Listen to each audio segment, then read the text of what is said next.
This is the HomeTech Podcast for Friday, March 25th. From Sarasota, Florida, I'm Seth Johnson. From Powell, Ohio, I'm TJ Huddleston. And from Pickering, Ontario, I'm Gavin Campbell. And welcome to HomeTech Podcast, a podcast about all aspects of home technology and home automation. This week we got a couple of new products came through in the HomeTech Headlines we'll get into. But first, Gavin has the new product of the week as far as I'm concerned. New product? This thing is so cool. Yeah. So last week, so we still have it wasn't last week, it was the week before. So the week before we were talking about video tilers in our home tech talk, which is a little side conversation chat thing we try and do every week. But sometimes the schedules don't line up for everybody. And I forget who was showing off video tilers. I think Rashid was showing off a Savant video tiler and how that worked. And so if anybody doesn't know, because I don't think Gavin knew when he looked at it, but a video tiler is a device that takes in, I don't know, 3, 4, 10, 12 video sources, combines them, and then gives them tiles on the screen. And it's like a fancy picture-in-picture, if you picture that. Like you have picture-in-picture, that's a video tiler. But also if you did like a quad view, that would be video tiler. Or if you had 9 TV sources and put 9 of them, that's video tiler as well. But Gavin saw this going on and he said, I can do that. By the time we were supposed to have the HomeTech Talk this last week, you had one up and going. Yeah. You had your own like DIY version. Yeah. How'd you do this, man? It's, you know what? The one thing I like about the HomeTech Talks is that I get to see what you guys do in the pro space that we don't see over here. And it's amazing the stuff you guys get to play with, but the cost of that stuff is just out of my range. When you're looking at $15,000 for, some of these things, that's out of my range. So I'm always thinking, I could do something like that with my current setup. So I took a few notes, put together a proof of concept in my head, and within a few days I had something that was working. And then it just took off from there. So what I'm doing right now is my whole home is all streaming based stuff, right? So it's all IPTV based stuff. And what I did is I basically created a Docker and put it on my Unraid server. And that Docker, it has an API I created for it that will take commands from my Kodi front end, go and grab all the streams and tile it however I want, and then spit out another stream to the Kodi. So I'm watching the exact same thing you guys see in whatever configuration, tiled however I want. I got it done in time for March Madness. That was the key there. So I was watching 4 or 5 games at the same time on the same screen, and it changed my viewing, like amazing how much it changed my viewing habits of TV right now. And I've just been growing it from there. So I think Rashid was showing control of it. Their version was all done through an iPad, right? So my one requirement was I wanted this to all be like integrated in my Kodi front end, but also be controllable from just my regular Harmony remote control. I was able to accomplish that by integrating I used the 4 color buttons on the Harmony controls, if you're familiar with them, right? Yeah. And I integrated it with the TV guide in there. So basically, if I'm on a channel, I press one of the buttons and I can assign it to a tile on the layout, right? That is so awesome. Right? From there, I press another button. I can choose what layout I want. So I can go like picture-in-picture, side-by-side. I can stack it. It's all customizable. It's all just, templates in my code, right? And then another button, I could select what audio source I want to pull it from, right? And then the 4th button, it starts it all up, and, it instructs the server to go get everything, put it all together, lay it out nicely, and present it back to the TV. And I'm in love. Like, I'm still tweaking things here and there. And I must admit, it's a do-it-yourself. It will never be as smooth as what you guys have out there in the pro space, because it's still like gotta, dependent on some hardware here, there's, buffering you got to worry about, certain things like that, right? But it works to the point where I am happy and I love it. My next step is now, like, I only thought of this today, but my next step to add to this is adding some hardware inputs into it. So I was looking at video capture cards or USB video capture devices. I'm going to throw them in my server, pass them through the Docker, and then work to get FFmpeg to add that as a source now. So on my front end, I can choose my Apple TV in the basement and view that and control that and do whatever. That's the next step, one thing at a time. But that was about a week's worth it took me to get to that point. Jeez, man. It's amazing. It was a personal challenge. I took it as a challenge. And sometimes when I get a challenge like that, it's still cold up here, so I don't have anywhere to go out, so I'm like, let me just get it done while it's cold. In the way you describe it, it just sounds like it was much easier than some of the professional solutions I've seen out there, which is hilarious to me, right? Is that like I've ran into a lot of these projects where like a professional will spec in something like this, and it may take them weeks or months to like get it working really correctly after many service calls and stuff like that. So I think it's pretty hilarious you got this working in like a week, and you don't do this type of work normally. Oh, the best part was the wife's reaction to the whole thing. After it was all said and done, she came home from work. I said, check this out. This is really cool. And I started up a couple, I put the news on one and I put Golf Channel on the other and, set it all up. And she just looked at me and she said, why? Why? Like I didn't know how to react. I was like, but it's so cool. Like the stuff in the back end. And she's like, she took the time and she let me sit there and explain it to her, and I appreciated that a lot because, I had to get it out of my system and talk to somebody and tell them what the back end was doing in the whole thing. And she didn't understand the thing I said, but she nodded and she said, cool, that's so nice. And I appreciate that. Well, if you can get this working with a Nintendo Switch and another streaming device, my wife would probably love that. She's been talking about watching TV while playing games, so that sounds like a perfect use case for it. All right, I'll let you know how the hardware input goes because I was looking it up. I'm gonna order it, and I'll probably maybe by next week, depends on how fast it comes in. Yeah, the problem with all those with the latency on things could be kind of high. By the time you go in and out, when you're doing streaming, it doesn't matter that much, but gaming, the video gaming is like you want to be super precise on when you're fishing there in Animal Crossing. Like you gotta pull the fish just at the right time. How did you know what game would be played? I just kind of took a guess there. It's the same one we have here. All right. Well, guys, that's pretty cool. Got one little item of follow up today. Gavin, also, Habitat 231. I don't know why it couldn't be 321, but how's that Habitat 321 update going?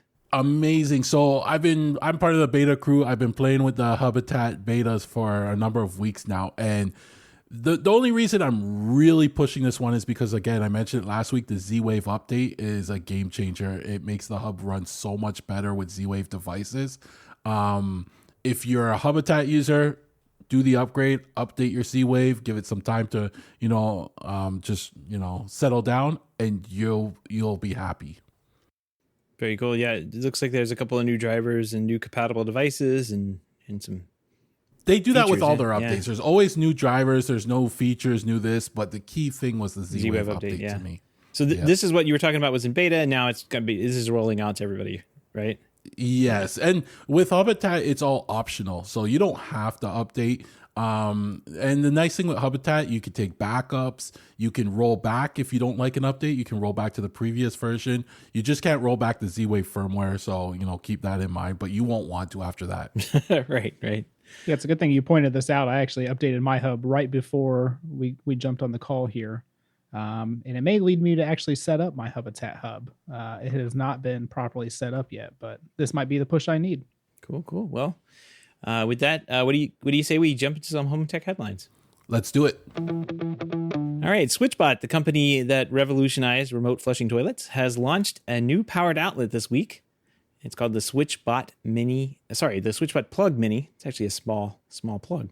The SwitchBot Plug Mini allows control through Bluetooth, Wi-Fi, and features energy monitoring. Smart features also include integration with Google Home, Siri shortcuts, IFTTT, and Line Clova. I've never even heard of that one, and SmartThings. Wow. Okay. And it has the most epic release video for a mini smart switch plug thing that you've ever seen in your life. So we're going to put a link to that in the show notes for sure. Gavin, you put this on. Yep. What do you think? What do you think of that? You're just trying to get me to watch the video. This epic video. The video got me like, I was on Twitter. I saw the short version of the video. I was captivated. It was like a trailer to their ad. And then I saw the full video and I was like, wow, they put a lot of time into this to announce a smart plug. I mean, there's nothing exciting about it. It's just another smart plug works in their ecosystem. But they really put a lot of time into it. The key with the smart plug I saw too, it supports stuff like they really tout the power reporting feature, right? But this is going to be working with Matter later on, and Matter doesn't support power reporting. So that's one feature that makes me wonder, we're still going to be in this system of having multiple apps. Am I going to have my apps for this one and then my apps for Matter as well? Anyway, things like that just, drive me nuts. But it's a great video. Go check that out, if anything. Yeah, super dramatic. It's like showing old devices turning into new and all kinds, like a wasteland. I'm not even sure what that has to do with a smart plug, but it got me excited. This is wild. Yeah, the video is something else.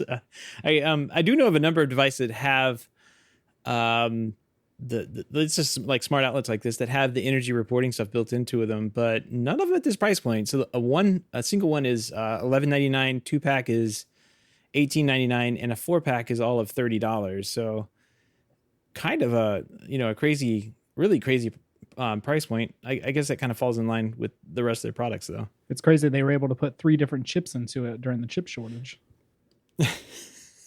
Right now, well, now you know where all the chips have gone.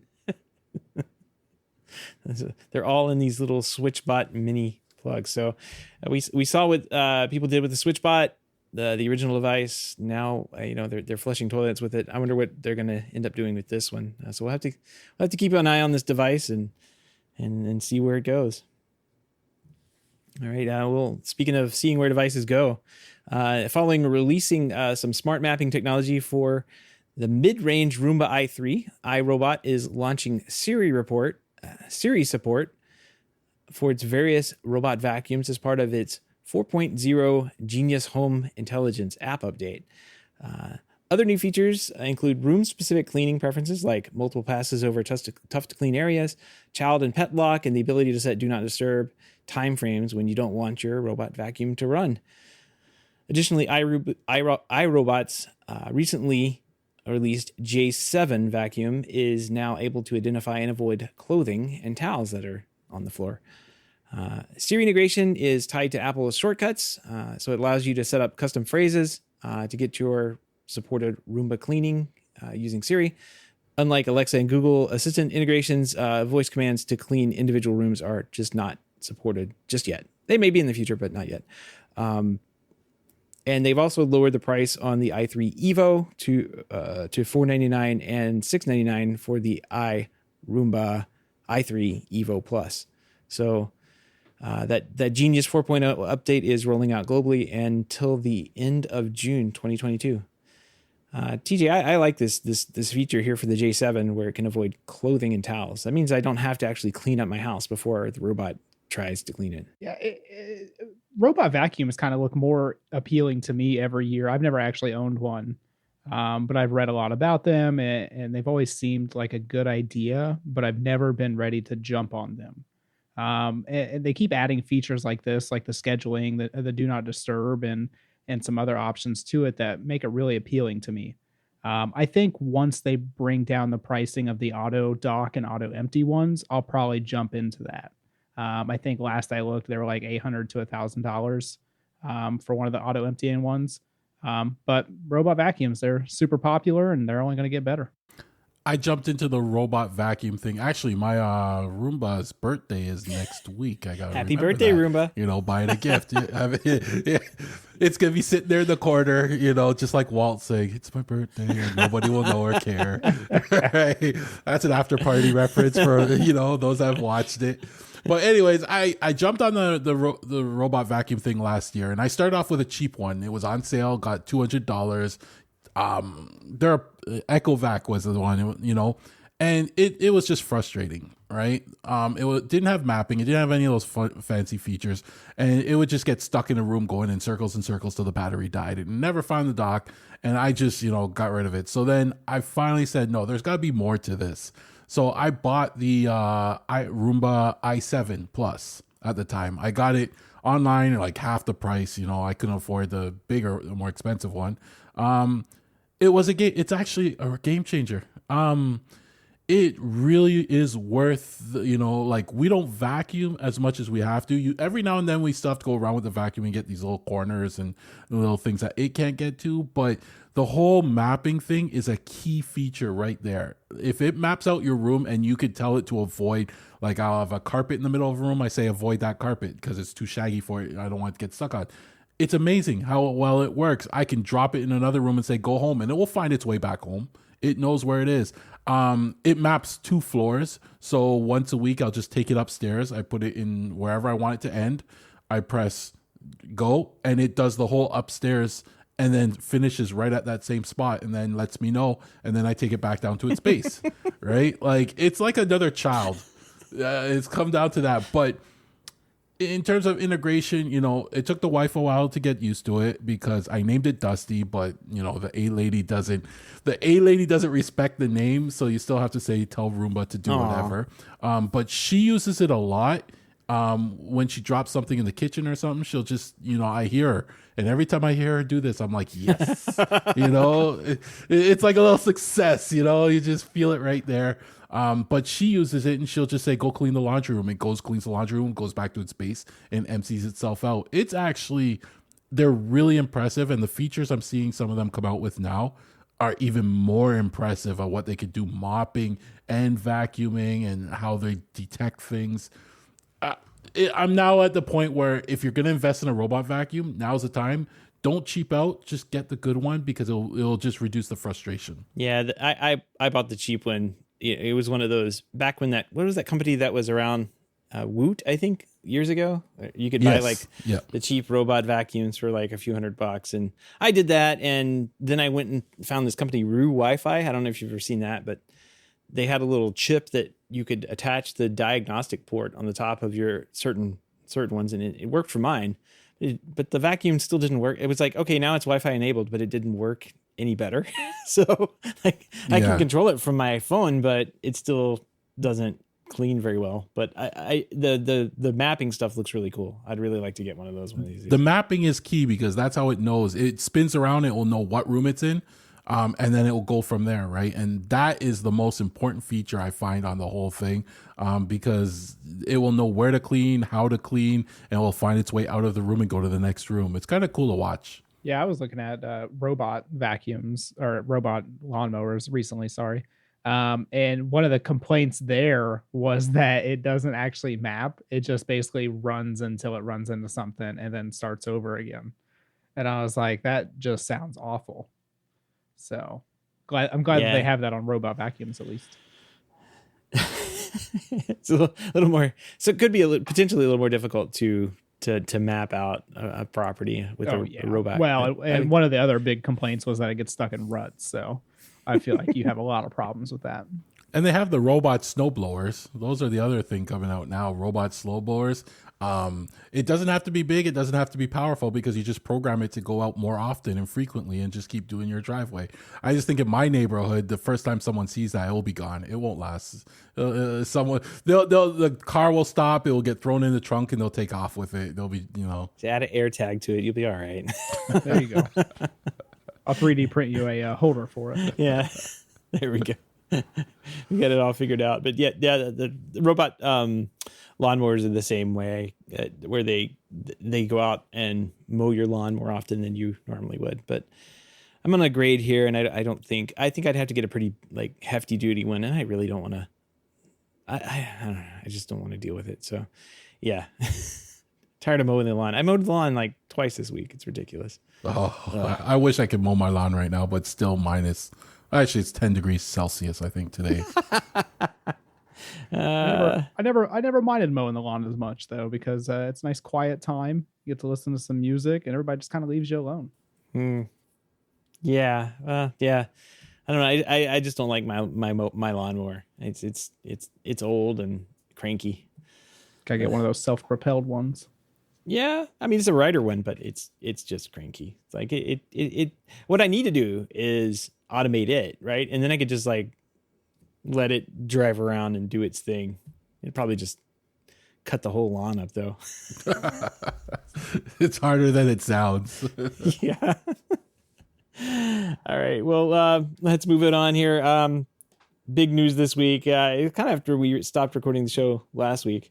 Matter, the new smart home standard being developed by Google, Apple, Amazon, Samsung, and pretty much everyone else has, you guessed it, been delayed again. So initially we expected to see Matter come out this summer sometime. June, July is what we were thinking, what everybody was saying. But the Connectivity Standards Alliance, which oversees Matter, now says the launch has been delayed and rescheduled for fall of 2022. The delay is needed to finalize the software development kit that device manufacturers will need to incorporate their products into Matter ecosystem. And according to a CSA spokesperson, because of the larger than expected number of platforms that will be adopting Matter, the code for the SDK needs to more work to ensure everything will operate together smoothly. So, I mean, a good excuse again, but I don't know, like how many more delays are we going to see? I don't think they can delay it anymore. No. I think all these companies that have been making this stuff for the last 2 or 3 years are like, okay, it's holiday season. We were all going to do a big marketing push. We all talked about this. And I think there's going to be like a revolt. If they delay it one more time, you'll just see, well, our Matter stuff's done, and people will just throw it out and be like, there you go. I don't know. This is kind of frustrating because we were like talking about it like, yeah, it's going to come out. It's going to come out. It's going to come. No, it's not going to come out. Like it's getting delayed again. And when I heard this news, I wasn't surprised. I don't really have my hopes up for it. I'm not one of those guys waiting for it to come. I have to give a shout out though to Stacey Higginbotham. I probably just destroyed her name, but I'm sorry. But she wrote an excellent article outlining this delay and what Matter, what not to expect from Matter. One of the key things I found very interesting is how she pointed out that the industry is already moving on to another level where Matter won't even be part of anyway. So it's not gonna matter. Yeah, it's really amazing with some of the stuff she said in that article, and it's well worth the read if you can go find the article. I don't have my hopes up for Matter. I'm not like looking out for it or anything like that. It's just going to be another protocol to me, kind of like how Zigbee Z-Wave on my hub is already. I'll just add another one with more compatible devices, but it's not going to get rid of the issue of too many apps, and that's what I think a lot of people are expecting, one app to rule them all and control every device. It's not going to solve that, but we'll see in fall. I think they were just waiting for the 2-year anniversary. It looked like it was planned release of 2020. So 2 years, that'll be a nice timeline. Hopefully everybody has everything ready by then. Yeah, I think this is just, I feel like this has just been hyped up too much by people in the industry. And I think we're just going to be all in for a letdown on this one. This really feels like it's going to be like a big nothing burger when it gets released. It's just going to be one of those things. It's like, okay, that's great. It's good for you, Apple. Good for you, Amazon. But the consumer is still going to be just left with the same situation, the same smart home. The smart home's not getting any smarter because of this standard that they're coming out with. We'll see what happens. But I'm very much less excited now. Like if they had come out with this earlier this year, like they had hoped to, or if they had come out with it, in the summer. But all these delays and everything. I know there's a bunch of smart people working on this, but come on. Like they're not even supporting the energy monitoring thing we talking about earlier. Like they're not going to support that. They're not supporting appliances. This is not supporting AV stuff, right? Like this is just going to be home. This is sensors and switches and thermostats. How many times do you need to reinvent this rat trap? I don't understand I don't understand honestly what's taking them so long to do this. And I don't know. Maybe it's going to be more of a headache for manufacturers to do and get involved with this thing.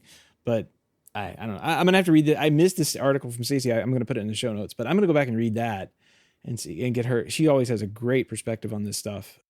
It's an awesome article. So sometimes I look at articles and I'm thinking there's too much to read here, but I actually sat there and read that whole thing because she has some really good points in that article, and I was impressed. Yeah, she's good. She's good, especially when it comes to embedded devices and chips and everything. She has some really great perspectives and outside of the box thinking on a lot of this stuff. So it's good to get her perspective brought in. So, okay, well, on to things that matter. Moving on here, new product from eero as well. This week introduced or announced the U.S. launch of the eero Pro 6E and the eero 6 Plus. Wow. Okay. Not going to make it. No, I'm going to make it. I swear. Come on.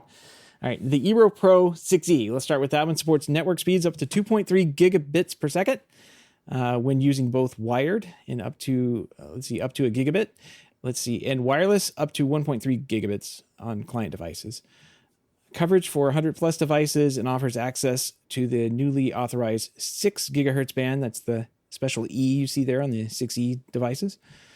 All of which helps you get a little bit faster gigabit speeds across your home network. The single Pro 6E covers up to 2,000 square feet for starting at $299. 2-pack, 4,000 square feet for $499, and a 3-pack for 6,000 square feet for $699. And the 6 Plus we talked about, it's a little bit more affordable. Doesn't have that E on there, but it gets you Wi-Fi 6. Wi-Fi 6 is actually pretty good and pretty fast.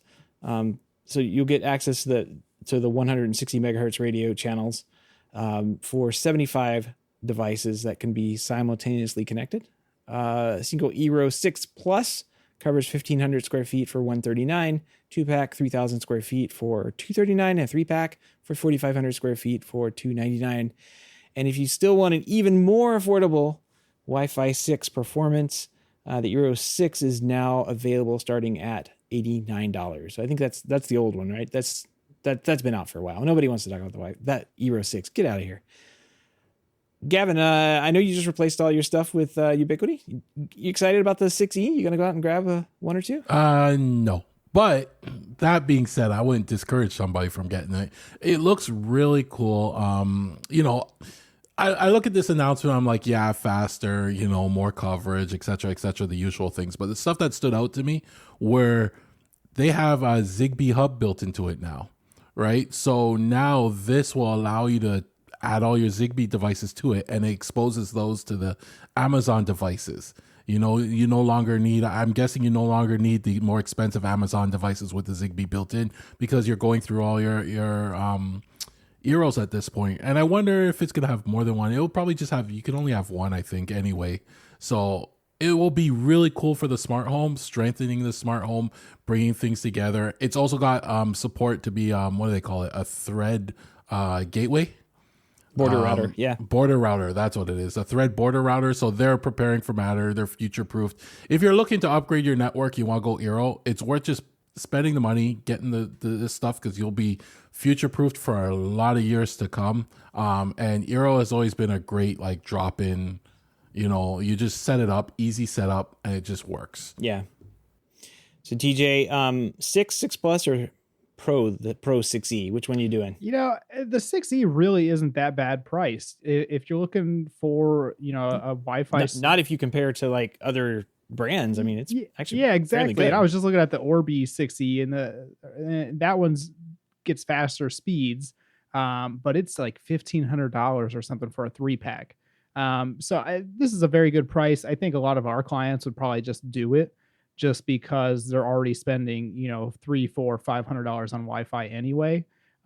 Why not upgrade it for a little bit more money and get something that's going to last you a little bit longer? So I'm pretty happy about the price. I was kind of expecting this thing to be near $1,000. So we're close to that point, but we're not that crazy. I mean, even the 6 Plus that they have in here for $299 for the 3-pack is still a really good deal for a decent router, decent Wi-Fi. I'm kind of talking around, there's not many client devices that have 6E built into it. Maybe the latest Samsung phone might have it, but Apple iPhones just got Wi-Fi 6. maybe this version or the version before.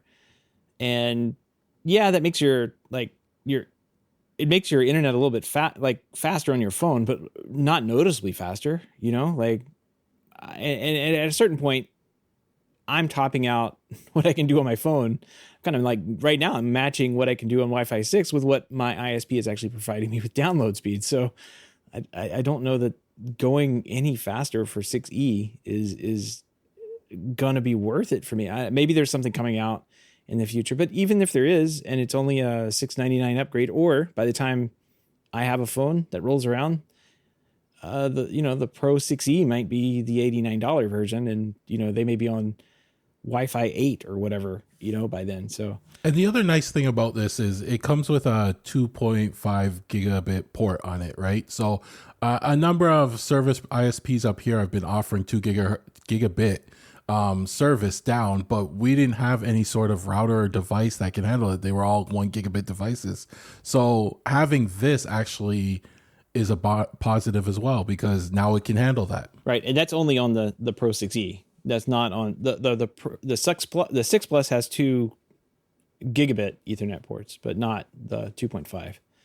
That one you definitely want to have if you have the faster speeds. But again, like, you still need a phone that can do that kind of thing. At least it's a router that can accept that kind of speed and get into it. Man, I'm jealous. You can mix and match them too. So if you just want one Pro and you want to get the cheaper ones for your satellites, that's fine. You can have the Pro as your gateway and then go from there. Yeah. And like you said, all of these devices have that Zigbee thing built into it. So all the 6 devices. Good deal. I'm actually, this is actually really good. This is actually pretty good. I would probably go with the 6 Plus if it was me. But even the 6 at $89 is a pretty good deal. If you're just looking for an eero router, a decent access point for $89, can't go wrong. Yeah, and it's a great solution for, either even just like small condos, or if you have like a larger place. I've put them in, houses up to like 12,000 square feet. And obviously you would prefer the more professional option like Ubiquiti or Ruckus or something like that. But when you can't run wires to a location and you really need Wi-Fi everywhere, these mesh systems from eero really are pretty good for that. Right. Do you know if you can do, like, I think on the Orbi you can, but on the eero, can you use the hardwires like a backhaul instead of the Wi-Fi mesh? Yeah, that's how I used to have mine set up. Is it was all hardwired and it would skip the mesh. It would just it was the best way of doing it. Yeah, a lot of people prefer the mesh systems simply because of the price point. Even if you go out and buy like a really good Asus or Netgear router, one that's got the 20,000 antennas on it, and it looks like a crazy spider. They're like $300 or $400 sometimes. I had a client that bought one of the super fancy Netgears, and it was like $600 by itself. So the fact that you can get like a 3-pack of these and they're super fast for $700 is a no-brainer when you need a whole house solution. Right, pretty good deal. So, well, we'll have to keep an eye on that one. That's really not a bad deal for those. And like you said, we would kind of lean towards the Ubiquiti system, and you can mesh those two as well, but I wouldn't recommend it. These would probably be a better fit for that kind of install. So, all right. Well, all the links and topics we've discussed tonight can be found in our show notes at HomeTech.fm/381. All right. We've got a pretty good pick of the week this week. TJ, I think you dug this up probably on Reddit, I think. Yeah, somebody in the home automation subreddit actually posted it. It is actually in their house. And they were looking for ways to upgrade or add stuff to it. We'll have to link the original thread there as well. What this is, you posted this in the hub earlier this week, and this is the Unity. Let's go back to the name of it. The Unity Home Manager, and this is crazy. This is home technology from the 80s that's still working today. It looks like a touchscreen on the wall. Now a touchscreen in the 80s, remember, we didn't have flat panels. So it's a CRT that's like one of those green monitors that you'd have sitting on your computer. Probably, this thing doesn't look very big. This looks probably, 10 inches at the most? 9, 10 inches? It's very small. looks to me. I mean, it could be 23 inches. I don't know. Like, who knows? But I'm guessing this is one of these smaller computer monitors. It has infrared built into it, so you can, touch the screen, touch these big buttons that are on here. And yeah, they've got temperature settings, commands, security, lighting and appliances, communications, all sorts of things that you can kind of go in and do maintenance on a house. This is it. This is what you use, I guess, back if you were rich, I guess, back in the 80s and 90s, because they didn't have Matter devices out then. They didn't have any of this HomeKit stuff. This is what you had. Yeah, this thing is crazy. I really like the floor layout of that. It actually shows where like the family room and the dining room and everything is. And you still don't even see like modern home automation systems with that. And I always liked when I walked into a house, that's how you knew it was a custom home automation system, is when they had that floor plan. Put their floor plan on there. Yeah. I'm not a big fan of floor plan home automation. When I see that, I'm going to get off that soapbox. We're going to talk about this home manager because it's actually really cool. I have opinions. And so some history on this thing. The Home Manager was developed by Unity Systems in Redwood City, California. Company was formed in 1983 and lasted up until about 1999 when Unity Systems closed their doors and ceased to operate as a company. So a 14-year production run there for them. And they had about 90 dealers in the United States. And only one of the original dealers continues to support them. This is the HomeWorks Group, or it's now a Bravas company. Looked like they were out west in California. Here goes. The main applications of the Home Manager are security, temperature control, lighting, and appliance control. Although the lighting control capability is quite powerful, the capabilities within the lighting and appliance section can and have been expanded to provide efficient control of a variety of additional equipment, such as pool equipment, drapes, hot water heaters, heated floors, sprinklers, garage doors, gates, exhaust fans, audio, and home theater equipment. All of this is extremely customized and, I mean, basically bespoke to the individual client that set this up. It kind of reminds me of early Crestron systems, like not Control 4, definitely not, Crestron Home, not Savant. Like, this is a straight up custom. This is what Gavin will have in his house. He will figure out a way to do this by next week. It'll give him a week to do it, but he'll probably come back with CRT TVs controlling things in his house. You know what? Probably not a CRT TV, but I like this interface for some reason. It's a nostalgic interface. I really like how cool it looks. It looks better than some of the interfaces we get today with some of these home automation systems. It's simple. I'm not going to throw any names out there, but I'm just saying it's simple. And looking at all the things they have added to this, it looks like this is what people today are trying to get to. And this is what they did back then. I'd love to see the server room that this is tied to. Yeah, I would too. I would love to see the equipment that backs all this up. I mean, it's all fairly basic stuff too at the same time, but it's also, let's see, this one here has a copyright date of 1992. So this thing was installed in 1992 and is still working here in March of 2022. That's incredible. That's an amazing, there's not a single Control 4 system that I installed at the beginning of my career, 10 years ago, 12 years ago, that is still up and going, without having to been updated or replaced and that kind of thing. I'm sure all the old media controllers or home theater controllers have all been replaced at this point with updated equipment and that kind of thing. This thing is still chugging along. If that screen even dies though, will they be able to find another one? Or, that screen must have burn-in by now. When they turn it off, you must still see the whole interface. Oh, you're right. It's actually just 3 separate displays next to each other. That is great. Yeah, it's got to have some kind of screensaver on here. You're right, because that could burn in over time. But wow. And I was reading the questions or the troubleshooting thing, and it looks like the little black thing actually wrapped around there is responsible for the IR sensor. Because they say if your touchscreen stops working, you got to clean that off. Pretty cool piece of old technology. It's crazy that this still works. And like I go into houses where something got installed 4 years ago and it doesn't work anymore. So yeah. Yeah, I remember I had a customer who had a touchscreen on his wall and it like just melted. Like whatever liquid crystal portion of the liquid crystal display just decided I'm done with life. I want to end everything, and it just kind of like dripped down the wall. I was like, that's not normal. You shouldn't see that happening. It's like an old touchscreen. So finally he was kind of forced to upgrade it. But man, yeah, these CRT TVs, these would survive. These are going to survive with roaches and Twinkies. I mean, that's what they do.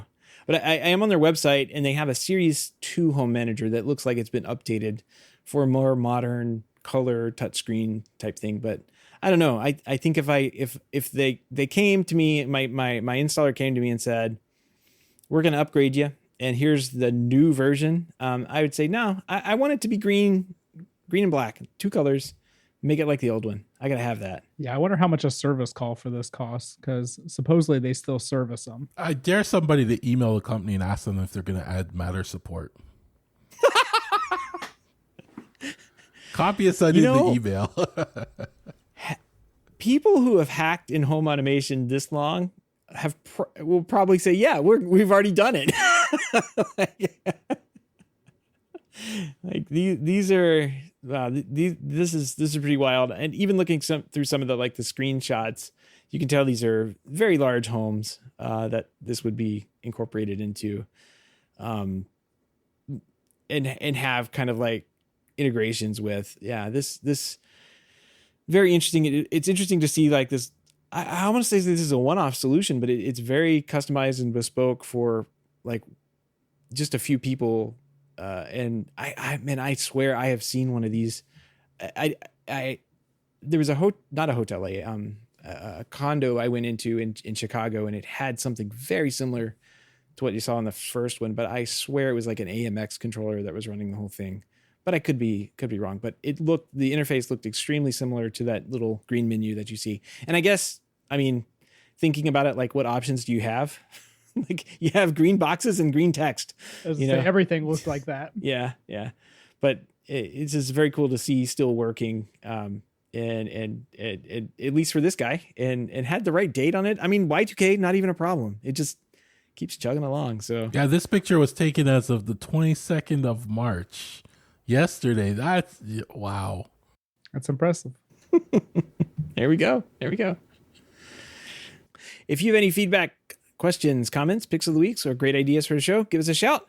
Email address is feedback@HomeTech.fm, or you can visit HomeTech.fm/feedback and fill out the online form. All right, that wraps up another week, guys. I haven't started on any of my. Actually, I did. I kind of have a little project, like a breadboard, finally sitting in front of me, and this Arduino thing. So I'm slowly starting to see what I can do to get my fan thing integrated in the kitchen.